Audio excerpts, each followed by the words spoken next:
फिर आया वो दिन जिसने एक क्रूर किलर को अमेरिका का सबसे खौफनाक लेजेंड बना दिया। आज की इस कहानी में हम कोई आम जुर्म की दास्तान नहीं खंगालने वाले। हम बात करेंगे उस मनोवैज्ञानिक खौफ की जिसने पूरे कैलिफोर्निया को दहशत में डाल दिया था। हम सिर्फ क्राइम्स की बात नहीं करेंगे, बल्कि उस चाल को समझेंगे जो उसने बुना था। ये कहानी है ज़ोडियाक की, एक ऐसा नाम जो आज भी अनसुलझे रहस्यों की दुनिया में सबसे ऊपर आता है।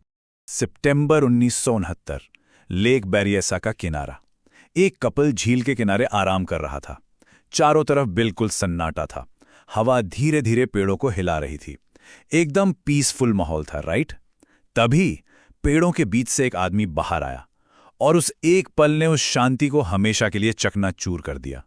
लेकिन इस बार उसका रूप पहले से कहीं ज्यादा डरावना था। उसने काले कपड़े पहन रखे थे, चेहरे पे एकदम एग्जीक्यूशनर या जल्लाद जैसी हुड थी, आंखों पर अजीब से क्लिप ऑन सनग्लासेस और सीने पर बना था एक अजीब सा सफेद क्रॉस सर्कल सिंबल। हाथों में बंदूक और प्लास्टिक की रस्सियां थी। मतलब ये कोई रैंडम हमला नहीं था, ये कोई ऐसा इंसान था जो खौफ पैदा करने की पूरी तैयारी के साथ आया था। वो धीरे धीरे उनके पास आया और बिल्कुल शांत आवाज में बोला, मैं जेल से भागा हुआ क्रिमिनल हूं, मुझे तुम्हारी कार चाहिए। उसने बड़ी चालाकी से कहा कि वो उन्हें नुकसान नहीं पहुंचाएगा, बस बांधना चाहता है। लेकिन ये सिर्फ एक झूठ था, एक ऐसा साइकोलॉजिकल ट्रैप ताकि वो दोनों बिना विरोध किए उसकी बात मान लें। कुछ ही देर बाद उसने दोनों को बांध दिया और नाइफ से हमला शुरू कर दिया, बार बार, लगातार। चीखें झील के सन्नाटे में गूंज रही थीं और मिट्टी खून से लाल हो चुकी थी। पूरे 16 वार। सिसेलिया पर 10 वार हुए, जिसने वहीं दम तोड़ दिया, और ब्रायन पर 6 वार हुए, लेकिन किस्मत से वो बच गया। जब पुलिस ने अस्पताल में उससे पूछा कि किलर कैसा था, तो उसने कांपती आवाज में सिर्फ इतना कहा। उसकी आवाज बिल्कुल शांत थी, जैसे वो इंसान नहीं, मशीन हो। अब सोचिए, उसका अहंकार कितना बड़ा था। उसने सिर्फ हमला नहीं किया, उसने ब्रायन की कार के दरवाजे पर एक काले पेन से अपना वही अजीब निशान बनाया और अपने पिछले क्राइम्स की डेट्स और टाइम लिख दिया, जैसे कोई अपना सिग्नेचर छोड़ता है। ये सिर्फ मर्डर नहीं था, ये दुनिया को दी गई एक खुली चुनौती थी। और यहीं से शुरू होता है उसका मनोवैज्ञानिक युद्ध, पूरे सिस्टम और जनता का सरेआम मजाक उड़ाना। अब कैलिफोर्निया में सिर्फ मर्डर्स नहीं हो रहे थे, अब ज़ोडियाक लोगों के दिमाग से खेल रहा था।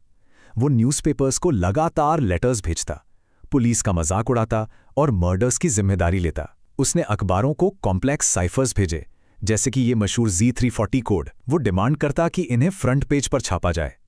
कभी लिखता, मुझे लोगों को मारना पसंद है, और कभी, पुलिस मुझे कभी नहीं पकड़ पाएगी। वो लिटरली ये दावा कर रहा था कि वो आफ्टर लाइफ के लिए गुलाम इकट्ठे कर रहा है। लेकिन सबसे डरावनी बात यह थी कि कई लेटर्स में उसने फ्यूचर मर्डर्स की धमकी दी थी। खुद को साबित करने के लिए वो विक्टिम्स के खून से सने कपड़ों के टुकड़े भेजने लगा। उसने स्कूल बसेस को उड़ाने की बातें लिखीं, बॉम्ब का नक्शा तक भेजा। पूरा अमेरिका साइकोलॉजिकल टेरर में जी रहा था। लोगों को लगने लगा शायद ज़ोडियाक कहीं भी हो सकता है, आपके पड़ोस में, आपकी सड़क पर, या शायद बिल्कुल आपके पीछे। फिर आता है 11 अक्टूबर 1969, सैन फ्रांसिस्को। एक ऐसा दिन जिसने साबित कर दिया कि कोई भी सेफ नहीं है। रात का वक्त था। एक 29 साल का टैक्सी ड्राइवर पॉल स्टाइन एक पैसेंजर पिक करता है। पैसेंजर बिल्कुल नॉर्मल दिख रहा था, कोई डर नहीं, कोई शक नहीं। वो टैक्सी एक पॉश इलाके की तरफ जाती है, लेकिन कुछ मिनट बाद टैक्सी सड़क किनारे रुकती है और अचानक गन शॉट। ड्राइवर वहीं ढेर हो जाता है।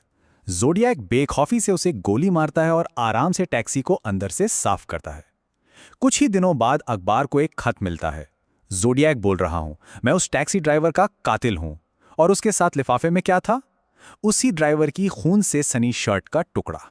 लेकिन इस बार किलर गलती कर बैठा। सामने वाले घर के कुछ बच्चों ने उसे विंडो से देख लिया था। पुलिस तुरंत एरिया में पहुंच गई और जो बात सामने आई वो हैरान करने वाली है। कहते हैं पुलिस की एक गाड़ी ने ज़ोडियाक को सड़क पर चलते हुए देखा भी था, लेकिन डिस्पैच से हुई एक छोटी सी कम्युनिकेशन एरर के कारण सस्पेक्ट को एक अश्वेत व्यक्ति बता दिया गया, जबकि सड़क पर चल रहा व्यक्ति श्वेत था। कंफ्यूजन में उसे जाने दिया गया। सोचिए, दुनिया का सबसे इनफेमस किलर पुलिस के बिल्कुल सामने से चलकर निकल गया। गवाहों के आधार पर पुलिस ने यह स्केच जारी किया। यही वो चेहरा था जो उस रात पुलिस के हाथ से फिसल गया था। बाद में ज़ोडिएक ने अपने लेटर्स में पुलिस की इस भारी भूल का खूब मजाक उड़ाया। उसने लिटरली लिखा कि वो पुलिस वालों से बात करके आराम से वहां से निकल गया। ये स्केच इतिहास के सबसे डरावने चेहरों में से एक बन गया है।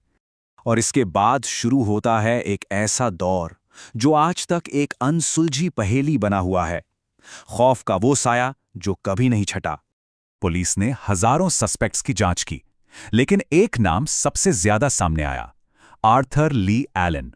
उसकी पर्सनालिटी अजीब थी, उसके पास वेपन्स थे और उसकी वॉच पर ज़ोडिएक जैसा ही सिंबल बना था।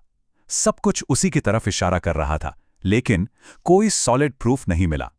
ना डीएनए मैच हुआ, ना ही टैक्सी से मिले फिंगरप्रिंट्स क्लियर थे, और इसी वजह से आज तक कोई ऑफिशियली प्रूव नहीं कर पाया कि ज़ोडिएक आखिर था कौन। सबसे टेरिफाइंग बात यह है कि 1974 के बाद ज़ोडिएक अचानक गायब हो गया। ना कोई फाइनल अरेस्ट, ना कन्फेशन, ना बॉडी, बस लेटर्स बंद हो गए, जैसे वो हवा में गायब हो गया हो।